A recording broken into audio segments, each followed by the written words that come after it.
दोस्तों, राहुल गांधी का नाम लेकर आजम खान ने अखिलेश को क्या कहा, जिसे सुनकर अखिलेश सोचने के लिए मजबूर हो जाएंगे। राहुल के साथ आखिर बीजेपी ने क्या खेल खेला था, जिसका किस्सा आजम ने सुनाया, तो मुझे लगा इसके जरिए वो अखिलेश से कुछ संवाद कर रहे हैं। 2024 में सपा को ज़्यादा सीटें मिलती, बीजेपी का सूपड़ा साफ हो जाता। ये बयान सपा के कद्दावर नेता आजम खान का है। एक बड़ा दावा आजम खान ने किया, लेकिन सवाल ये है आखिर आजम खान के ये किस आधार पर कह रहे हैं। उन्हें ऐसा क्यों लगता है समाजवादी पार्टी को और ज़्यादा सीटें मिलती, बीजेपी की हालत 2024 के लोकसभा चुनाव में पतली हो जाती। आखिर आजम खान के इस विश्वास की कसौटी क्या है। दोस्तों, सपा की ओर से ज़्यादा सीटें जीतने को लेकर जो आजम खान ने आधार बनाया, जो अपने राजनीतिक अनुभव से कसौटी तय की, उसे सुनकर दोस्तों आप सोचने के लिए मजबूर हो जाएंगे। आखिर आजम ने यह बयान क्यों दिया। नमस्कार दोस्तों, मैं हूं प्रवीण सानी। दोस्तों, समाजवादी पार्टी के कद्दावर नेता व पूर्व मंत्री आजम खान जेल से रिहा होने के बाद लगातार चर्चाओं में बने हुए हैं। आजम खान के बहुजन समाज पार्टी में जाने की चर्चाएं चल रही हैं। फिलहाल इसको लेकर राजनीति गरमाई हुई है। उधर आजम खान से मुलाकात करने के लिए सपा मुखिया और पूर्व मुख्यमंत्री अखिलेश यादव रामपुर जा सकते हैं। वहीं अखिलेश यादव के मुलाकात करने आने की चर्चाओं पर आजम खान ने एक बात कही। उनसे 2024 के लोकसभा चुनाव को लेकर एक सवाल किया गया। आजम खान ने उस पर एक चौंकाने वाला जवाब दिया। कहा कि अगर मैं मर जाता तो ज़्यादा सीटें आ जाती कि चुनाव में मेरा व्यक्तिगत कोई कंट्रीब्यूशन नहीं था, लेकिन मेरा जेल में रहना ही कंट्रीब्यूशन था। तो इस तरह का बयान आजम खान की ओर से देने का क्या मकसद हो सकता है। आखिर आजम खान क्या कहना चाहते हैं, किसे कहना चाहते हैं, क्या संदेश देना चाहते हैं। क्या ये संदेश सपा अध्यक्ष के लिए है या फिर उनकी राजनीति की ओर आजम खान इशारा कर रहे हैं। क्या आजम खान ने ये बताने का प्रयास किया अखिलेश के लिए वो कितने अहम हैं। लेकिन यहाँ तो आजम खान कह रहे हैं मैं अगर मर जाता तो ज़्यादा सीटें आ जाती। तो क्या इसके ये मतलब निकलते हैं कि अखिलेश के लिए आजम से ज़्यादा उनकी राजनीति अहमियत रखती है। दरअसल समाजवादी पार्टी के राष्ट्रीय अध्यक्ष और पूर्व मुख्यमंत्री अखिलेश यादव 8 अक्टूबर को पूर्व मंत्री आजम खान से मिलने रामपुर जाने वाले हैं। इस मुलाकात को कई मायने में बेहद खास माना जा रहा है। आजम खान ने अखिलेश यादव की मुलाकात करने के लिए आने के सवाल पर अपनी प्रतिक्रिया दी है। सपा नेता आजम खान ने कहा कि ये कोई पहली बार नहीं हो रहा है। मैं उनके वालिद के दोस्तों में से हूँ। अखिलेश यादव मेरी औलाद जैसे आजीज हैं। मैं जेल से आया हूँ, मैं बीमार हूँ, ये उनका बड़प्पन है। मैं ये कहूँगा कि वो छोटे हो जाएंगे, ऐसा नहीं है। मैं चला जाऊँगा, मुझे कोई फ़र्क नहीं पड़ता, मैं जाता रहा हूँ। इससे पहले जब मैं 3 साल रह के आया तब भी मैं ही मिलने के लिए गया था। दोस्तों, आजम खान के लिए अखिलेश यादव औलाद की तरह हैं। कुछ दिल में बातें जो आजम खान के हैं, मुझे लगता है जब वो अखिलेश से मिलेंगे तो इस पर बात करेंगे। एक निजी चैनल के इंटरव्यू में आजम खान से सवाल किया गया कि अखिलेश यादव को लेकर आपके मन में क्या चल रहा है।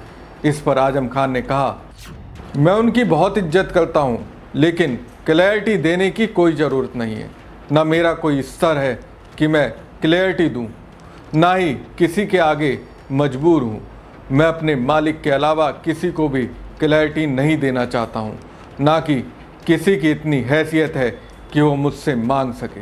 मैं अपने उसूलों के साथ जीता हूँ। ऐसा नहीं है कि मैं विधायक, सांसद या मंत्री नहीं बनूँगा तो जी नहीं सकता हूँ, लेकिन इतना ज़रूर है कि मैं उनकी बहुत इज्जत करता हूँ। अखिलेश यादव पार्टी के मुखिया हैं, उनसे बहुत मोहब्बत करता हूँ, उनसे बेहद मोहब्बत करता हूँ। ऐसा इसलिए कि मैं उनके वालिद से बेपनाह इश्क करता था। मेरे सम्मान में कोई कमी नहीं रही और सच को सच मान लेने में कोई कमी नहीं रही। हालांकि इतना ज़रूर है, क़यादत को क़यादत ही होना चाहिए। Leader must be leader. दोस्तों, इशारों में आजम खान ने बहुत सारी बातें कह दी। अखिलेश उनके लिए क्या है ये भी बता दिया। अखिलेश के लिए वो क्या है वो भी बता दिया। अखिलेश को किस तरह से देखते हैं वो भी बता दिया। अखिलेश उन्हें किस तरह से देखते हैं ये भी बता दिया।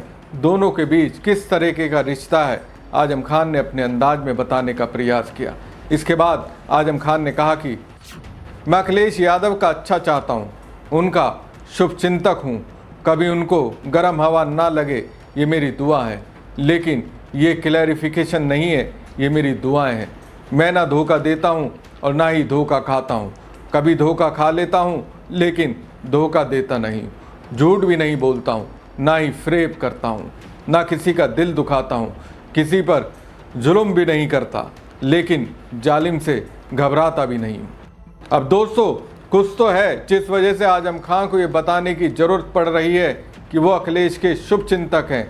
तो कहीं ना कहीं आजम खान को ये लगता है अखिलेश के आसपास के कुछ ऐसे लोग हैं जिन्होंने अखिलेश के कान में उनके खिलाफ बात कही है, उन्हें अखिलेश का दुश्मन बताने का प्रयास कर रहे हैं। तभी तो आजम कह रहे हैं वो झूठ नहीं बोलते, ना धोखा देते हैं। कहीं ना कहीं अखिलेश के सामने आजम अपनी बात रख रहे हैं।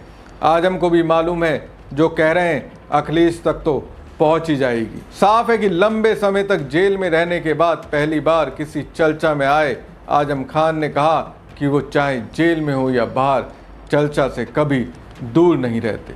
उन्होंने टिप्पणी की, जिस दिन हम चर्चा, पर्चा और खर्चा से महरूम हो जाएंगे उस दिन हमारी कब्र होगी। आजम खान ने इस पॉडकास्ट में चुनाव आयोग और न्याय व्यवस्था पर भी सवाल उठाए। उन्होंने राहुल गांधी का उदाहरण देते हुए कहा कि उन पर भी वही धाराएं लगी थी, लेकिन उनके खिलाफ इतनी सख्त कार्रवाई नहीं की गई, जबकि उनसे महज 5 घंटे में उनकी सदस्यता छीन ली गई और चुनाव घोषित कर दिया गया। उन्होंने कहा कि यही हालात थे जिनकी वजह से उनकी जीत महज हालात की जीत रही, ना कि किसी वास्तविक ताकत की वजह से। तो आजम खान क्या कहना चाह रहे हैं? राहुल को बीजेपी दबा इसलिए नहीं पाई क्योंकि उनके पास संगठन की ताकत है। उन्हें दबाने में बीजेपी इसलिए कामयाब हुई क्योंकि सपा संगठन ने उस तरह से उनका साथ नहीं दिया।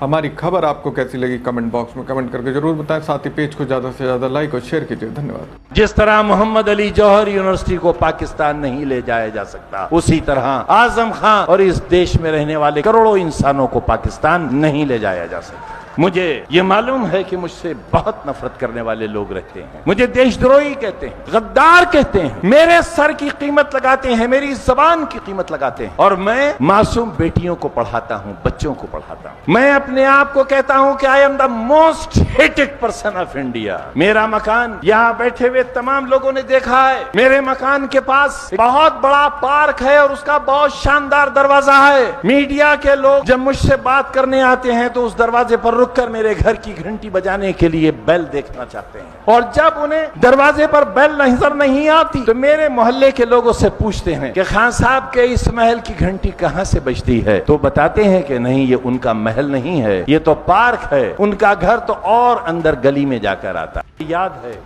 तो हम उन यादों के सहारे आपसे कहना चाहते हैं कि कोई आपसे कुछ कहे, कोई आपको किसी राजनीतिक दल के बारे में मुसलमानों की गलत इत्तला दे, आप उन पर यकीन मत करना।